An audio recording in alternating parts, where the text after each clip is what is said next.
Praise the lord. హల్లెలూయా. మన ప్రభువైన యేసుక్రీస్తు పరిశుద్ధ నామములో దేవుని బిడ్డలైనటువంటి మీకందరికీ వందనాలు తెలియజేస్తూ ఉన్నానండి. అందరూ సంతోషంగా ఉన్నారా? దేవుడు మీకు సంతోష సమాధానాలను సమృద్ధిగా అనుగ్రహించునుగాక. ఆమేన్. బైబిల్ గ్రంథంలో నుండి ఈ పూట ఒక చిన్న మాటని మీకు జ్ఞాపకం చేస్తాను. అదేంటంటే యోబు గ్రంథము 11వ అధ్యాయము 17వ వాక్యంలో ఒక మాట రాస్తుంది. యోబు గ్రంథము 11వ అధ్యాయం 17వ వాక్యాన్ని గమనిస్తే, అప్పుడు నీ బ్రతుకు మధ్యాహ్న కాల తేజస్సు కంటే అధికంగా ప్రకాశించును, చీకటి కమ్మినను అది అరుణోదయము వలె కాంతిగా ఉండును అని రాస్తున్నాడు. గమనించండి, దేవుని యొక్క వాక్యం అంటున్నటువంటి మాట ఏమిటంటే, నీ బ్రతుకు మధ్యాహ్న కాల తేజస్సు కంటే అధికంగా ప్రకాశించును. దేవునికి స్తోత్రం. ఒకవేళ అది చీకటి కమ్మిన, చీకటే నీ బ్రతుకును కమ్మిన, చీకటి మధ్యాహ్న కాల తేజస్సును కమ్మినా అది అధికంగా ఏ విధంగా ప్రకాశిస్తుందో నీ బ్రతుకు కూడా మధ్యాహ్న కాల తేజస్సు కంటే అధికంగా ప్రకాశిస్తుంది. అరుణోదయము కాంతి వలె నీవు ప్రకాశించి వెలుగుతూ ఉంటావని దేవుని యొక్క వాక్యము వాగ్దాన పూర్వకంగా ఒక వాక్యాన్ని మనం చదువుకున్నాం. గమనించండి, ప్రతి ఒక్కరి వ్యక్తిగత జీవితంలో దేవుడు మన విషయమై కోరుకునే ఒక అనుభవం ఏమిటంటే, మన బ్రతుకు మధ్యాహ్న కాల తేజస్సు కంటే అధికంగా ప్రకాశించాలి. చీకటి కమ్మిన అరుణోదయం వలె కాంతిగా అప్పుడే సూర్యుడు ఉదయించినట్లుగా ఆ వేకువ వెలుగు ఏ విధంగా కనబడుతుందో ఆ విధంగా ఉన్నట్టుగా నీ బ్రతుకు, నీ వ్యక్తిగత జీవితం అవన్నీ కూడాను వెలుగుమయమై ఉండాలని దేవుని యొక్క వాక్యము చాలా తేటగా వివరంగా కోరుకుంటూ ఉంది. గమనించండి దేవుని ప్రియులారా, నీ బ్రతుకు మధ్యాహ్న కాల తేజస్సు కంటే అధికంగా ప్రకాశించాలి, అది కాంతిగా ఉండాలి అని నీ వ్యక్తిగత జీవితాన్ని నీవు ఆశించి అభివృద్ధిని కోరుకొని ఒక దైవికమైనటువంటి అనుభవాన్ని నీవు ఆశపడినట్లయితే మీకు ఒక మాట జ్ఞాపకం చేస్తాను. అదేమిటి అని వాక్యాన్ని చూస్తే 13వ వాక్యాన్ని గమనించినట్లయితే యోబు గ్రంథము అదే 11వ అధ్యాయము 13వ వాక్యాన్ని గమనిస్తే, నీవు నీ మనస్సును తిన్నగా నిలిపిన ఎడల అని వాక్యాన్ని రాస్తున్నాడు. నీవు నీ మనస్సును తిన్నగా నిలిపిన ఎడల, నీ చేతులు ఆయన వైపు చాపిన ఎడల, నీ మనస్సును తిన్నగా నీవు నిలపాలి, నీ చేతులు ఆయన వైపు చాపాలి. నీ బ్రతుకు మధ్యాహ్న కాల తేజస్సు కంటే అధికంగా ప్రకాశించాలి అంటే, అరుణోదయం వలె కాంతిగా నీ జీవితం ఉండాలంటే, అంటే నీ వెలిగిన అనుభవాలలో నీవు కొనసాగాలి అంటే నీ మనస్సును దేవుడి మీద నీవు తిన్నగా నిలపాలి, నీ చేతులు ఆయన వైపుకు నీవు చాపాలి, మనస్సును ఆయన మీదే తిన్నగా నిలపాలి, నీ చేతులను కూడా ఆయన వైపే చాపాలి. అంటే నీ మనసు అయినా, నీ తలంపులు, నీ హృదయ ఆలోచనలైనా, నీ క్రియలైనా, నీవు కోరే సహాయమైన సమస్తము దేవుని వైపుగానే నువ్వు చూడాలని వాక్యం అంటుంది. నీ మనస్సును తిన్నగా నీవు దేవుడి మీద నిలపాలి. కొందరు మనుషుల మీద నిలుపుతారు, మరికొందరు డబ్బు మీద నిలుపుతారు, లోక ఐశ్వర్యాల మీద నిలుపుతారు, అధికారాల మీద నిలుపుతారు, అధికారుల మీద నిలుపుతారు, రకరకాలుగా వాటి మీద మనస్సును నిలుపుతూ ఉండటం మనం గమనిస్తూ ఉంటాం. కానీ లేఖనం అంటున్న సత్యం ఏమిటంటే, నీ మనస్సును దేవుడి పైన తిన్నగా నిలపాలి, నీ చేతులు ఆయన తొట్టుగా నీవు చాపాలి. ఆయన తట్టు చాపడంలో అర్థం ఏమిటి? నీ మనస్సును తిన్నగా నిలపడంలో దేవుని యొక్క ఆలోచన ఏమిటి అని వాక్యాన్నే మనం అడిగినట్లయితే, దేవుని యొక్క వాక్యాన్ని మనం గమనించి చూస్తే సమూయేలు మొదటి గ్రంథము 7వ అధ్యాయం 3వ వాక్యాన్ని మనం గమనించి చూస్తే సమూయేలు అంటున్నాడు, నీ పూర్ణ హృదయంతో యెహోవా యొద్దకు మీరు మళ్ళుకొని అని చెప్తున్నాడు. ఆయన మిమ్మల్ని చూడాలంటే, ఆయన నీ వైపుగా ఆయన ఉండాలంటే, ఆయన హృదయంలో నీవు ఉండాలంటే నీ మనస్సు, నీ పూర్ణ హృదయంతో నువ్వు యెహోవా వైపుకు మళ్ళుకోవాలి. మళ్ళుకుంటే ఆయన నీ వైపు ఆయన మళ్ళుతాడు. దేవునికి స్తోత్రం. నీ పూర్ణ హృదయంతో యెహోవా వైపుకు నీవు తిరిగినట్టయితే ఆయన నీ తట్టు తిరుగుతాడు. ఆయన నీ వైపుకు మళ్ళుకుంటాడు. ఆయన నీ వైపుకు మళ్ళుకుంటే చాలు, నీ ప్రతి పని ఆయనే సఫలం చేస్తాడు. ఆయన నీ వైపుకు మళ్ళుకునేలాగున నీవు ఆయన వైపుకు మళ్ళుకున్నావంటే నీ ప్రతి కార్యము దేవుని వలన, దేవుని ద్వారానే నెరవేర్చబడతాయి. కనుక నీ వ్యక్తిగత ఆత్మీయ జీవితంలో, నీ వ్యక్తిగత అనుభవాలలో నువ్వు ఏ పరిస్థితుల్లో ఉన్నప్పటికీ నీ మనస్సు అనేది ఆయన మీదే ఉండాలి. కొందరికి మనసు దేవుడి మీదే ఉంటుంది. ప్రార్థన చేస్తారు. ఏదైనా కష్టం వస్తే, ఏదైనా శ్రమ వస్తే దేవునిని, ధైర్యాన్ని ఇచ్చే దేవుని వాక్యాన్ని పక్కన పెట్టి ఎవరు సహాయం చేస్తారని హృదయము మనుషుల వైపుకు మళ్ళుకొని అటు ఇటు పరుగులు తీస్తూ ఉంటారు. ప్రియులారా, నీ వ్యక్తిగత అనుభవం ఎలాంటి పరిస్థితుల్లో ఉన్నా నీవు మనుషుల వైపు చూసిన అనుభవాల్లోనే ఉంటే ఇక అటువైపు చూడక నీ హృదయము దేవుని వైపు చూడాలి. నీవు పూర్ణ హృదయముతో ఆయన వైపే నీవు మళ్ళుకోవాలి. అప్పుడు ఆయన ద్వారా నీ సమస్త కార్యాలను కూడా జరుగుతాయి. నీవు క్షేమంగా, సురక్షితంగా ఉండగలుగుతావు. దేవునికి స్తోత్రం. వాక్యాన్ని గమనిస్తే వాక్యం ఉంటుంది, నీ చేతులు ఆయన తట్టు చాపిన ఎడల. చూసారా, మనుషుల దగ్గర చాపకుండా, గొప్ప గొప్ప వాళ్ళ దగ్గరికి వెళ్ళి చేతులు చాపకుండా, లేకపోతే ఎవరు నీకు సహాయం చేయగలరా అని వారి వైపు చేతులు చాపకుండా. కొందరు అంటారు, నీకేం కావాలో నాకు చెప్పు, నీ కష్టమైతే ఒక చిన్న మాట నాకు చెప్పు, ఒక ఫోన్ కొట్టి చాలు, నీకేం కావాలో నేనున్నాను అంటారు.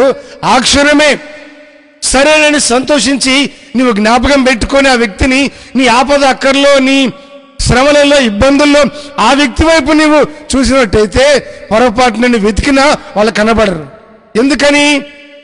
ఆ మాట వరకే. ఆ తర్వాత వారి కార్యక్రమాలన్నీ వేరుగా ఉంటాయి. నీ పరిస్థితి అదో రకంగా మారిపోతుంది. కనుక వాళ్ళని వీళ్ళని చూడక, వారి వైపు వీరి వైపు నీ చేతులు చాపక, అది నీ బంధువులే కావచ్చు, నీకు దగ్గరగా నిలవైన వారే కావచ్చు, నీకెందుకు నేను ఉన్నాను, నీకు అవసరమైతే నీ ప్రాణం కోసమో నా ప్రాణం అడ్డేస్తా అనేవాళ్లే కావచ్చు. ఏ ఒక్కరి వైపుగా దేవుని బిడ్డ నీ చేతులు చాపక ఆయన తట్టే చేతులు చాపు. ఆయన తట్టే చేతులు చాపు.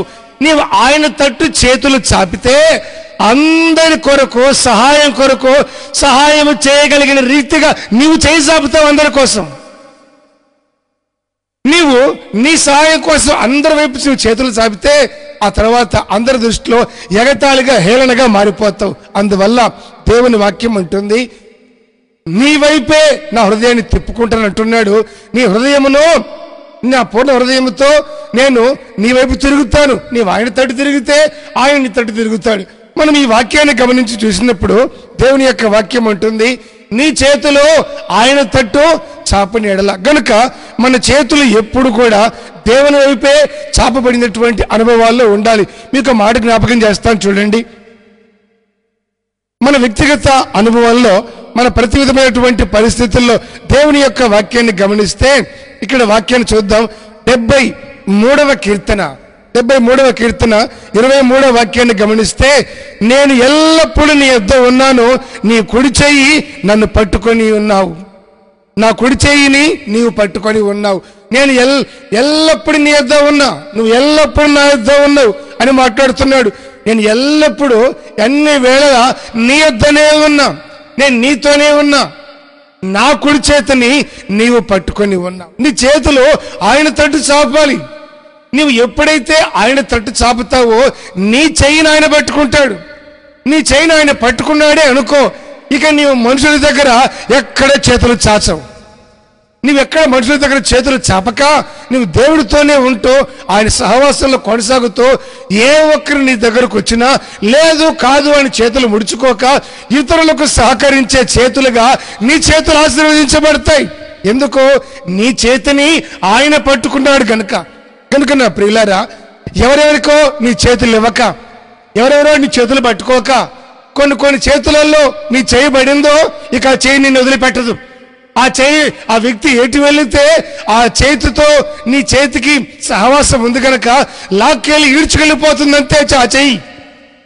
ఇక ఆ చెయ్యి ఎటు లాగితే నీ వెళ్ళిపోవడమే. ఇక దేవుడు ఎప్పుడు పట్టుకుంటాడు నీ చేతిని ఆయనకి ఎప్పుడు ఇస్తావు? నువ్వు ఎప్పుడు ఇవ్వగలుగుతావు? అలాంటి హృదయం నీకు ఎప్పుడు కలుగుతుంది? అందువలన నీ మనస్సును ఆయన వైపు తిప్పాలి అంటే నీ పూర్ణ హృదయంతో నీవు ఆయన వైపే మళ్ళుకోవాలి. నీ కళ్ళు ఆయన్నే చూస్తూ ఉండాలి. నీ కళ్ళు ఆయన్నే చూస్తూ ఉండాలి. నీ చేతులు ఆయన తట్టే చాపాలి. అందుకని ఈయన అంటున్నాడు, నా చేతులు ఎప్పుడు నీ వైపే చాపానయ్యా అన్నదానికి సూచనగా ఈ మాట చెప్తున్నాడు. నేను ఎల్లప్పుడూ నీ వద్ద ఉన్నాను, నా కుడి చెయ్యి నీవు పట్టుకొని ఉన్నావు. దేవునికి స్తోత్రం కలుగును గాక. కనుక నా ప్రేమైన దేవుని ప్రియులారా, దేవుని యొక్క వాక్యాన్ని బట్టి మన వ్యక్తిగత ఆత్మీయ స్థితిలో మనం ఎలాంటి పరిస్థితుల్లో ఉన్నామన్న సంగతిని మనల్ని మనమే సరిదిద్దుకోవడం అనేది మనకు అవసరం. వాక్యాన్ని మనం చదివినట్లుగా నీ మనసును తిన్నగా నిలపాలి, నీ చేతిలో ఆయన వైపు చాపని ఎడల అని ఉంటుంది. మరొక వాక్యాన్ని మనం తర్వాత గమనించి చూసినట్లయితే 14వ వాక్యం, యోబు గ్రంథం 11:14 వాక్యం అంటుంది, పాపము నీ చేతిలో ఉండుట చూచి నీవు దానిని విడిచిన ఎడల, నీ గుడారములో నుండి దుర్మార్గతను నీవు కొట్టివేసిన ఎడల. పాపము నీ చేతిలో ఉండుట చూచి నువ్వు దాన్ని విడిచిపెట్టాలి. నీ గుడారములో ఉన్న దుర్మార్గమును, ఏదైనా దేవుడికి విరోధమైనది ఉంటే దూరంగా కొట్టివేయాలి. పాపము నీ చేతిలో ఉండుట చూచి దాన్ని నీవు విడిచిపెట్టాలి. ఎప్పుడైతే నీ విడిచిపెడతావో, పాపము నీ చేతిలో ఉండుట గమనించి నీ గుడారంలో ఉన్నటువంటి దుర్మార్గమును నువ్వు దూరంగా ఎప్పుడైతే కొట్టివేయగలుగుతావో అప్పుడు నీవు ఆశీర్వదించబడతావు. దేవుని చేత దీవెన పొందే ఆ అనుభవంలోకి నీ వస్తావు. నీ చేతిలో పాపం ఉండకూడదు, నీ గుడారములో దుర్మార్గము ఉండకూడదు. ఇందుకు మరొక విషయాన్ని మీకు జ్ఞాపకం చేస్తాను. చూడండి, 101వ కీర్తన 3వ వాక్యాన్ని చదివినట్లయితే, నా కన్నుల ఎదుట ఏ దుష్కార్యమును ఉంచుకొనను, భక్తి మార్గము తొలగిన వారి క్రియలు నాకు అసహ్యములు, అవి నాకు అంటనీయను. కీర్తనకారుడు ఒక చక్కని మాట చెప్తున్నాడు. ఏమని అంటే, నా కన్నుల ఎదుట ఏ దుష్కార్యమునో నేను ఉంచుకొనను. నా కన్నులతో ఏదైనా ఒక దుష్కార్యాన్ని, చూడకూడదు దాన్ని, కంట పడకూడని దాన్ని నా కంట పడితే నేను నా కళ్ళు మూసుకుంటాను. పాపము నా కళ్ళ ఎదుటికి వస్తే నా కళ్ళు మూసుకుంటాను. గుడ్లట్లాగే తెరిచి చూడను, ఏమిటి వింత అన్నట్టు గమనించను, పరిశీలనగా అసలు చూడను. పాపము నా కళ్ళ ఎదుటికి వస్తే నేను నా కళ్ళు మూసుకుంటా, నా కళ్ళు కాపాడుకుంటా, వాటిని తప్పించుకుంటా. నా కన్నుల ఎదుట ఏ దుష్కార్యమునో ఉంచుకునేనో, భక్తి మార్గము తొలగిన వారి క్రియలో నాకో అసహ్యములో, అవి నాకు అంటనివ్వను. ఏ దుష్కార్యము నేను చూడను అన్నాడు, బాగానే ఉంది.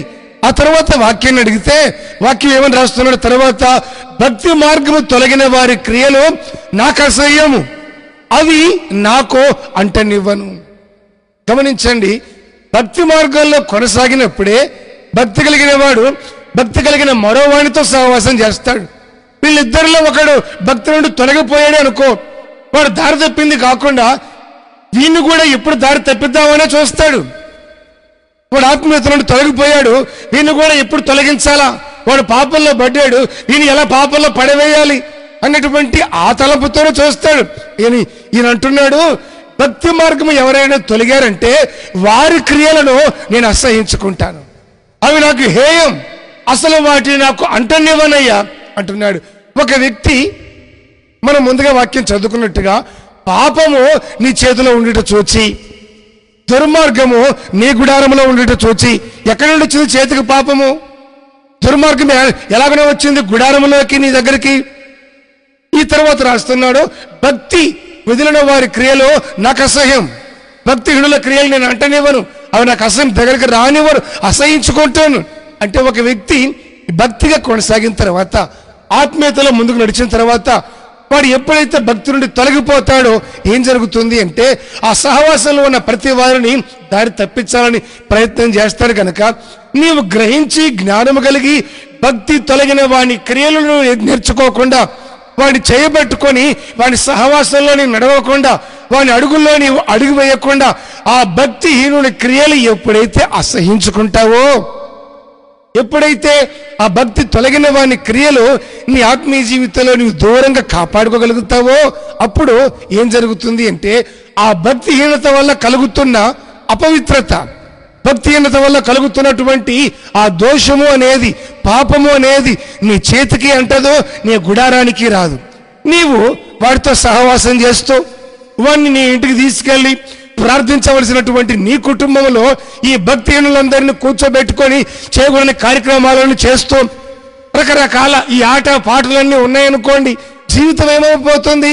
ఆ గుడారంలో దుర్మార్గమే మిగిలిపోతుంది, ఆ చేతి నిండా పాపమే ఉండిపోతుంది. కనుక దేవుని ప్రియులారా, నీ చేతికి ఏ పాపము అంటకుండా నీవు కాపాడుకోవాలి. నీ గుడారంలో, నీ హృదయం అనే ఇంట్లోనైనా, నీ ఇంట్లోనైనా నివసించే నీ ఇంట్లోనైనా ఎక్కడ పాపం ఉంది, ఎక్కడ దుర్మార్గం ఉంది, వ్యర్థమైన ఏమున్నాయి? నా ఇంట్లో, నా హృదయంలో మేమందరం కలిసి ఉంటున్నటువంటి మా కుటుంబంలో దేవుడికి వ్యతిరేకమైనవి ఏమున్నాయన్న సంగతి కాస్త ఆలోచన చేసి నీవు దేవుడి సన్నిధిలో భయభక్తులు కలిగి నడుచుకున్నట్టయితే నీ గుడారానికి ఏ విధమైనటువంటి పాపమో రాదు అంటదు. ఒక సహోదరుడు నమ్మకంగా ప్రార్థనకు వస్తూ ఉన్నాడు, పరిచర్య చేస్తాడు, బాగా కష్టపడతాడు, ఆత్మీయంగా ఉంటాడు, దేవుని వాక్యానికి చాలా విలువ ప్రాముఖ్యతనిస్తాడు. ఆ తర్వాత ఒక రోజున, సరే మీ ఇంటి వైపుగా వచ్చాను కదా తమ్ముడు, మీ ఇంటికి వచ్చి ప్రార్థన చేద్దాం కాస్త అంటే ఆ తమ్ముడు చెప్పిన మాట ఏమిటంటే, మా ఇంటికి వద్దన్నా, మా ఇంటికి వస్తే అక్కడ పరిస్థితి చూసి మీరు బాధపడతారు. ఎందుకని? మా ఇంట్లో అందరం చర్చికి వెళ్ళే వాళ్ళమే, మా ఇంట్లో మా తల్లిదండ్రులు మిగతా వాళ్ళు కూడా ఇంకో చర్చికి వెళ్తారు, నేను ఇటు వస్తున్నాను మీ దగ్గరికి, కానీ మా ఇంట్లో ఏ పూట ప్రార్థన ఉండదు. మా ఇంట్లో ఎప్పుడు 24 గంటలు టీవీ, ఏ లాంగ్వేజ్ వదిలిపెట్టరు, అన్ని రకాల భాషలు, సినిమాలు, సీరియళ్ళు చూస్తూనే ఉంటారు. ఒక టీవీ అందరికీ సరిపోవట్లా. దుర్మార్గము గుడారములో చూసారా, వాళ్ళు వీళ్ళు అందరూ వచ్చి ఇంట్లో కూర్చొని వారి కార్యక్రమాలన్నీ జరుపుకుంటూ చేస్తూ ఉంటారు, మాటికోసారి తింటూ ఉంటారు, కాఫీలు తాగుతూ ఉంటారు, అందరు కూర్చొని పేకాట ఆడుతూ కూర్చుంటారు. కనుక మా ఇంటికి రావద్దు. ఏముంది మీ ఇంట్లో? దుర్మార్గం. ఆ కుటుంబంలో, ఆ కుటుంబస్తుల చేతుల్లో ఏముంది? దుర్మార్గము, పాపం. వాక్యం ఉంటుంది, నీ చేతిలో పాపం ఉండుట చూచి నువ్వు దూరంగా పారయ్యా. పాపం అంటకుండా నీవు కాపాడుకోవాలి. నీ గుడారంలోకి ఏ దుర్మార్గమునో రానివ్వకుండా నీవు కాపాడుకోవాలి. అందుకని ఈయన అంటున్నాడు, నేను ఎల్లప్పుడూ నీ యొద్ద ఉన్నానయ్యా, నువ్వు నా కుడి చేతిని పట్టుకొని ఉన్నావు గనుక నా చేతికి ఏ పాపము నీవో అంటనివ్వవు అని తెలిసి దేవుడికే తన చేయి అప్పగించుకున్నాడు. ఆయన నడిపించిన మార్గంలోనే నడుస్తూ ఉన్నాడు. ప్రియులారా, మన వ్యక్తిగత జీవితంలో కూడా నడిచే అనుభవాలు ఎలాగున్నాయో నీవు పరీక్షించుకోవాలి. నీ చేతిలో ఏముంది? నీ చేతిలో ఏం పట్టుకున్నావు? నీ ఇంట్లో ఏముంది? ఎలాంటి పరిస్థితుల మధ్యలో నీవు ఉంటున్నావు? ఒకవేళ దేవుడికి వ్యతిరేకమైన వాటిలోనే ఉంటే నీ పరిస్థితులన్నిటినీ సరిదిద్దుకునే దానికి నువ్వు ప్రయత్నించాలి. దానికోసం ప్రయాసైనా సరే నీవు పడాలి. ఎప్పుడైతే అలాంటి ఒక అనుభవాన్ని కలిగి ఉంటావో ఖచ్చితంగా ప్రభువు నిన్ను జ్ఞాపకం చేసుకొని కృపతో నింపి నిన్ను ఆశీర్వదించి దీవించి నీ కుటుంబంలో ఏ దుర్మార్గము లేకుండా ఆయన దూరపరిచి నిన్ను శుద్ధీకరణ కలగజేయగలిగినటువంటి దేవుడు ప్రభు అయిన యేసుక్రీస్తు. దేవుని పరిశుద్ధ నామానికి మహిమ కలుగును గాక. మరొక విషయాన్ని కూడా మనం గమనించి చూసినట్లయితే అదే యోబు గ్రంథము 11వ అధ్యాయంలో 15వ వాక్యాన్ని గమనించి చూస్తే ఈ 15వ వాక్యంలో ఒక మాట రాస్తుంది. ఏమని? నిశ్చయముగా నిర్దోషివై నీవు సంతోషించదవు, నిర్భయుడవై నువ్వు స్థిరపడి ఉండవు. నిశ్చయముగా నీవు నిర్దోషివై సంతోషిస్తావు, నిర్భయుడవై స్థిరపడి ఉంటావు. నీవు నిర్దోషివిగా ఉండాలి, నిర్భయుడిగా ఉండాలి, సంతోషించే వ్యక్తివిగా ఉండాలి, స్థిరపడిన వ్యక్తివిగా ఉండాలి. ఎప్పుడు ఈ అనుభవాల్లో నీవు ఉంటావు. నీ కుటుంబము ఎలాంటి పరిస్థితుల్లో ఇలాంటి అనుభవానికి రాగలుగుతుంది? నిశ్చయముగా నీవు ఏం చేయాలి? నిర్భయుడవై నీవు స్థిరపడి ఉంటావు. నిశ్చయముగా నీవు నిర్దోషివై సంతోషిస్తావు, నిర్భయుడవై స్థిరపడి ఉందువు అని వాక్యం ఉంటుంది. నిశ్చయముగా నీ దుర్దశను మరిచెదవు, దాటిపోయిన పారు నీటిని జ్ఞాపకం చేసుకున్నట్లు నీవు వాటిని జ్ఞాపకం చేసుకో. నిర్భయుడవై సంతోషిస్తావు, నిర్దోషివిగా ఉంటావు. నిశ్చయముగా నీవు నీ దుర్దశ, నీ చెడ్డ దశ ఉందే దాన్ని మర్చిపోతావు. ప్రభువుకు దూరంగా ఉన్నప్పుడు, క్రీస్తులోకి నీ జీవితం రాక మునుపు, దేవుని యొక్క వాక్యముతో నీకు సహవాసము లేక మునుపు, అదే నీ పూర్ణ హృదయంతో దేవుని వైపుకు నాకు మళ్ళు కొనక మునుపు, నీ చేతిని ఆయన పట్టుకోమని ఆయనకు అప్పగించుకొనక మునుపు, నీ చేతిలో ఉన్న పాపాన్ని వదిలిపెట్టక మునుపు, గుడారంలో ఉన్న దుర్మార్గమును దూరంగా కొట్టివేయక మునుపు, ఎలాంటి దుర్దశలో ఉన్నావో ఆ దుర్దశను నిశ్చయంగా నీవు మరచేపోతావు. నీరు పారాయి, ఏట్లో నీళ్లు పారాయి, ఆ పారిన నీళ్లు మళ్ళీ వెనక్కి వచ్చి మరల బారవు కదా. అలాగనే నీ దుర్దశను నీవెన్నడో జ్ఞాపకం చేసుకో, నువ్వు మర్చిపోతావు. ప్రియమైన దేవుని ప్రియులారా, నీ వ్యక్తిగత జీవితంలో ఎలాంటి దుర్దశ ఉంది? నీ జీవితంలో ఎన్నటికీ మర్చిపోలేని చేదు జ్ఞాపకాలు ఏమున్నాయి? అలా అటువంటి వాటితో ఇంకా నీవు బాధపడుతూ ఉన్నావా? నీ దుర్దశ, నీ చెడ్డ దశ ఉందే, దాన్ని తలంచుకొని నీవు కుమిలిపోయే పరిస్థితుల్లో ఉన్నావా? ప్రభు అయిన యేసుక్రీస్తు సెలవిస్తున్నాడు, నా దేవుడు నీతో చెప్తున్నటువంటి మాట ఏమిటంటే, నీ దుర్దశను నిశ్చయంగా నీవు మరచిపోతావు. వాటిని జ్ఞాపకం చేసుకున్నావు. కొందరు ఎలా ఉంటారంటే, గతించిన అనుభవాలు ఉంటాయి కదా, కన్నీళ్ల మధ్యలో బ్రతికిన అనుభవాలు, నలుగురిని అవమానాలు పడ్డ అనుభవాలు, ఆర్థిక ఇబ్బందులు కానీ, అప్పుల సమస్యలు కానీ, కుటుంబ విషయాలు కానీ, వారి వ్యక్తిగత జీవితంలో ఎలాంటి పరిస్థితుల మధ్యలో ఉండి బాధపడ్డారో వాటన్నిటిని తలంచుకొని ఎప్పుడూ కుమిలిపోతూనే ఉంటారు. నీవు కుమిలిపోతూ ఉన్నంత కాలము నీకు మిగిలింది కృంగుబాటే. అందువల్ల వాటన్నిటిని విడిచిపెట్టి నీవు దేవుని వైపుకి నీ మనసు మళ్ళుకొని ఆయనకు నీ చేతిని అప్పగించి, నీ చేతిలో పాపం లేకుండా పరిశుద్ధపరుచుకొని, దుర్మార్గాన్ని నీ గుడారంలో ఉండకుండా దూరంగా దాన్ని కొట్టేసి నీవు కాపాడుకున్నట్టయితే నిశ్చయముగా నిర్భయుడవై జీవిస్తావు, నిర్దోషమై ఉంటావు. నీవు సంతోషించి ఆనందించి నీ దినాలను దేవుడు కోరినట్టుగా ఆశీర్వాదకరంగా నీవు ముందు కొనసాగుతావు. అప్పుడు నీ బ్రతుకు మధ్యాహ్న కాల తేజస్సు కంటే కూడా అధికముగా ప్రకాశిస్తుంది. దేవునికి స్తోత్రం. ఒక విషయాన్ని మీకు జ్ఞాపకం చేస్తాను. యెషయా గ్రంథము 65వ అధ్యాయము 16వ వాక్యాన్ని గమనించి చూసినట్లయితే ఆ చివర్లో రాస్తాడు, పూర్వము కలిగిన బాధలు నా దృష్టికి మరువబడును, అవి నా దృష్టికి మరుగవును.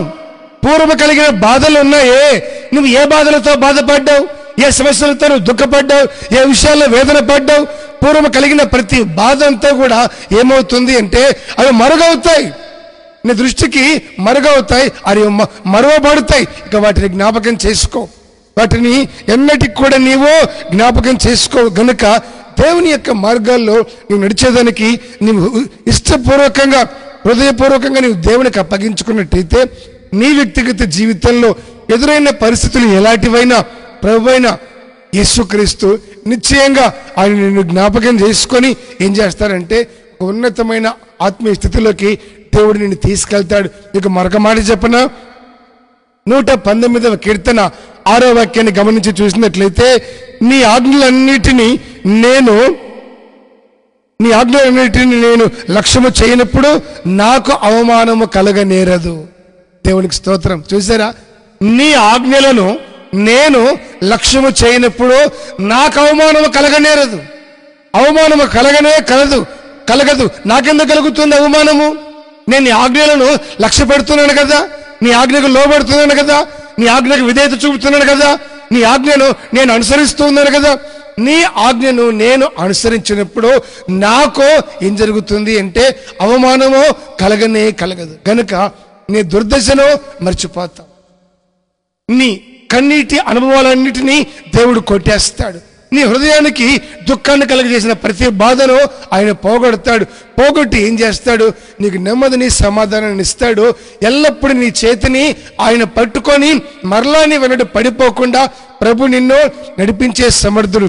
గనుక నా ప్రేమైన దేవుని ప్రియులారా, ఇలాంటి ఆత్మీయ అనుభవాలలో నువ్వు ఉండినట్లుగా నీ పూర్ణ హృదయంతో ప్రభు వైపుగా మళ్ళుకున్నట్టయితే, నీ చేతులు ఆయనకు అప్పగిస్తే, పూర్ణ హృదయంతో వెతికితే, దుర్మార్గానికి పాపానికి దూరంగా ఉండి నీ ఇంటిని ఒంటిని కాపాడుకోగలిగితే నిశ్చయంగా నీవు నిర్దోషివై సంతోషిస్తావు, నిర్భయంగా ఉంటావు.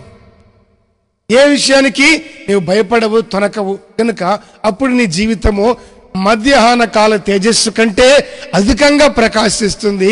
చీకటి కమ్మిననో అది అరుణోదయ కాంతి వలె ఉంటుంది. అరుణోదయం వలె వెలుగుతూ ఉంది, ప్రకాశిస్తుంది. కనుక నీ జీవితంలో చీకటిలు ముకుందా? కాంతి లేకుండా ఉన్నావా? అంధకారం అయిపోయిందా? ఇక నా బ్రతికింతే అనుకుంటున్నావా? నిశ్చయంగా నీవు సంతోషించే దినాలను నా దేవుడు నీ కొరకు దాచి ఉంచాడన్న సంగతి వాస్తవం. కనుక నీ మనస్సును ఆయన వైపు తిప్పు, పూర్ణ హృదయంతో ఆయన వైపుకు మళ్ళుకో. నీ చేతులు ఆయనకు అప్పగించి ఆయన నడిపించినట్లుగా నీ చేతిని ఆయనకు అప్పగించి, దేవా నా కుడి చేయి పట్టుకొని నన్ను నడిపించు అని అప్పగించుకున్నట్టయితే నీ చేతిని ఆయన పట్టుకుంటాడు. అప్పుడు నీవు ఆయన అడుగు జాడల్లో నడిచేదానికి నీకు వీలు కలుగుతుంది. కనుక నీవెన్నడూ తొలగిపోవు, నీకు అవమానము రాదు, నీకు ఏ విధమైనటువంటి ఇబ్బంది ఉండదు. నీ వ్యక్తిగత జీవితంలో ఎలాంటి కలవరము, కన్నీళ్లు, ఏ ఒక్కరి వల్ల కలుగుతున్న బాధ నీవు అనుభవించవు. ఒకవేళ అటువంటి పరిస్థితులే నీ ఉన్నట్టయితే, వాటి మధ్యలో బ్రతుకుతున్నట్టుగా నీ ఉన్నట్టయితే, దేవుని వాక్యాన్ని విని అంగీకరించి దానికి లోబడి ఆయనకు అప్పగించుకున్నట్టయితే వాటన్నిటిని నా దేవుడు ఇప్పుడే కొట్టివేసేదానికి సిద్ధంగా ఉన్నాడు. మరి నీవు కూడా సిద్ధంగా ఉన్నట్టయితే విన్న వాక్యాన్ని విశ్వసించి మీ కొరకు చిన్న ప్రార్థన చేయబోతూ ఉన్నాను. కనుక ప్రార్థనలో నాతో కూడా ఏకీభవించినట్లయితే నిశ్చయంగా నీ కన్నీటికి ఒక సంతోషాన్ని, నీ హృదయంలో ఎదురైనటువంటి ప్రతి బాధను నా దేవుడు ఇప్పుడే ముగించి నీకు సంతోష సమాధానాన్ని కలగజేసి మధ్యాహ్న కాల తేజస్సు కంటే నీ బ్రతుకును అధికంగా నా ప్రభు ఇప్పుడే నిన్ను ప్రకాశింపజేయబోతున్నాడు. ఆమేన్. అటు కృప దేవుడు మీకు అనుగ్రహించును గాక. తలలు వంచి కళ్ళు మూయండి, నాతో కూడా ప్రార్థనలో ఏకీభవించండి. ప్రేమ స్వరూపుడమైన తండ్రి, పరిశుద్ధుల ఘనమైన బలమైన పరిశుద్ధమైన మీ నామానికి స్తోత్రాలు చెల్లిస్తున్నాం తండ్రి. ఈ మాటలు విన్న ప్రతి ఒక్కరిని జ్ఞాపకం చేసుకొని కృపతో నింపండి, బలపరచండి, ఆశీర్వదించి దీవించి మీ బలిష్టమైన రెక్కల చాటున దాచి ఘనమైన మీ నామాన్ని మహిమపరచుకోమని వేడుకుంటున్నాం. కృపగల మీ హస్తాలకు అప్పగించుకుంటూ మీ రెక్కల నీడలో దాచి ఉంచమని తండ్రి, నీ బ్రతుకు మధ్యాహ్న కాల తేజస్సు కంటే అధికంగా ప్రకాశించును అని ఆ వాగ్దాన రీతిగా ఈ పూట మాతో మాట్లాడిన మీ మాట కొరకై స్తోత్రాలు చెల్లిస్తున్నాం. ఈ మాటలు విన్న ప్రతి వారి జీవితం ప్రభువా మధ్యాహ్న కాల తేజస్సు కంటే అధికముగా ప్రకాశించినట్లుగా కృప చూపించమని ప్రార్థిస్తున్నాం. ఏ చీకటి వారిని అలుముకోకుండా అది అరుణోదయ కాంతి వలె ఎప్పుడు వెలుగుతూ ఉన్నట్లుగా కృప చూపించమని వేడుకుంటున్నాం. ప్రతి ఒక్కరి హృదయాలు పూర్ణ హృదయంతో మీ వైపు మళ్ళినట్లుగా సహాయం దయచేయండి. ప్రతి వారి చేతిలో ఉన్న పాపాన్ని తొలగించుకునే కృపనిచ్చి ప్రభువా మీరు ఆ చేతిని పట్టుకోమని వేడుకుంటున్నాం. పాపము లేని ప్రతి చేతిని పట్టుకునేవాడా, పశ్చాత్తాపడిన ప్రతి ఒక్కరిని మీరు పట్టుకొని గుడారంలో ఉన్న దుర్మార్గాన్ని కొట్టివేసేదానికి సహాయం చేసి ప్రభువా ప్రతి ఒక్కరిని నిర్దోషులుగాను నిర్భయులుగాను సంతోషముగా మీతో సహవాసం కలిగి జీవించే కృపను ఈ మాటలు విన్న ప్రతి ఒక్కరికి అనుగ్రహించి ఘనత మహిమ ప్రభావాలు మీరు మాత్రమే పొందుకోమని నజరేయుడైన యేసుక్రీస్తు పరిశుద్ధ నామాన ప్రార్థించి అడిగి వేడుకొనుచున్నాము తండ్రి. ఆమేన్, ఆమేన్. అందరికీ ప్రభునామములో వందనాలు.